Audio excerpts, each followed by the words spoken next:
नुआ सरकार आसला परे आमर 2 दिन धरी जो जिलापाल एवं आरक्षी अधीक्षक सम्मिलनी चली आज द्वितीय दिन रे आज विशेष करिकी आरक्षी अधीक्षक सम्मिलनी रे समाने जोग देइछंती एवं ये गृह विभाग रो विशेष करिकी शक्ति को वृद्धि करिया पई एवं साधारण लोकन को त्वरित न्याय प्रदान करिवा पई आमर गृह विभाग रो शक्ति को आरी वृद्धि करिवार आवश्यकता अछि। या को आधार करिकी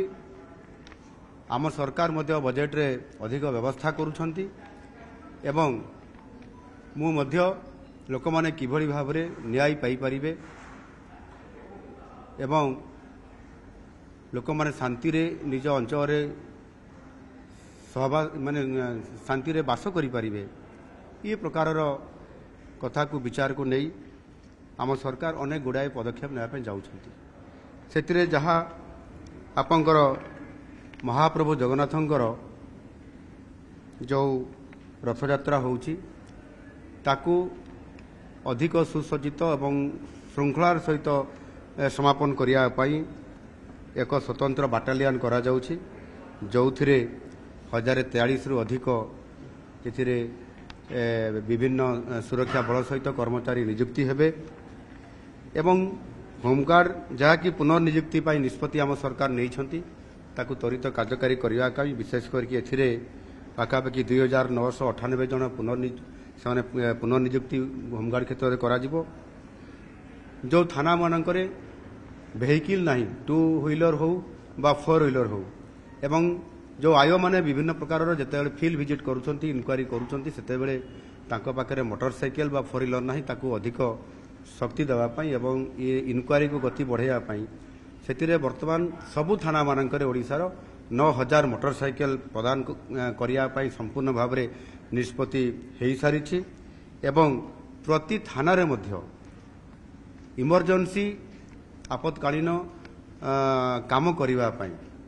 हठात इमरजेंसी गोटे आसीगला सेते बेलू वेहिकल नहीं से ऑन दी स्पॉट को जीवाई आईआईसी कौन सी समय जदि से 4 व्हीलर को निजे कि कहा ऑफिसर को दायित्व दे दी से गाड़ी नहीं से समय त्वरित यार कार्यक्रम करने आउ गोटे 4 व्हीलर गाड़ी देवार व्यवस्था प्रति थाना रे यह आम सरकार गुरुत्व सह विचार करुछंती खूब शीघ्र यह कार्यक्रम करा जिवो एवं आपंकर जो इमरजेंसी जोटा आमर अच्छी अधिक शक्ति वृद्धि करने से ERSS 1243 पदवी पूरण करा जिवो एवं विभिन्न मेडिकल कॉलेज मानकर विभिन्न समय अप्रीतिकर परिस्थिति होता कारण सेठी 10टी मेडिकल कॉलेज रे 10टी पुलिस फांडी बा आउटपोस्ट नूतन भाव में प्रतिष्ठा करा जाउछि एवं आपंकर प्राकृतिक विपर्यय समय अनेक समय ओड्राफ टीम रे बहुत बड़ गोटे भूमिका थाए एवं 20 यूनिट अच्छी आम सरकार पुणी आउ 10टी यूनिट प्रतिष्ठा करने जाउछंती ताहा मध्य आमर घोषणा हो सारी अल्प दिन भितर यह संपूर्ण भाव कार्यक्षम हम एवं प्रति जिले में गोटे गोटे ओड्राफ टीम रो यूनिट मध्य प्रतिष्ठा होउछि एवं आ गोटे बड़ कथा है ओडिशा स्टेट स्ट्राइकिंग फोर्स जोटा कि OASF कह जाउछि ताहार बहुत आवश्यकता था ता 3टी बाटालियन नुआ भाव में गठन करा जाउछि यह करने द्वारा विशेष करिकरी पुलिस रो जो थीम अच्छी सेवा और सुरक्षा ये कार्यक्रम को सफल करने हेले तांकर शक्ति को एवं तांकर मनोबल को दृढ़ करने पड़ो से आमर ये गृह विभाग जहाँ भी तांकर डेफिशिएंसी अच्छी बा अभाव अच्छी ताकू संपूर्ण भाव में पूरण करा जाउछि एवं आगामी दिन में एक शांतिप्रिय राज्य हिसाब से जो ओडिशा अच्छी ताकू बजाई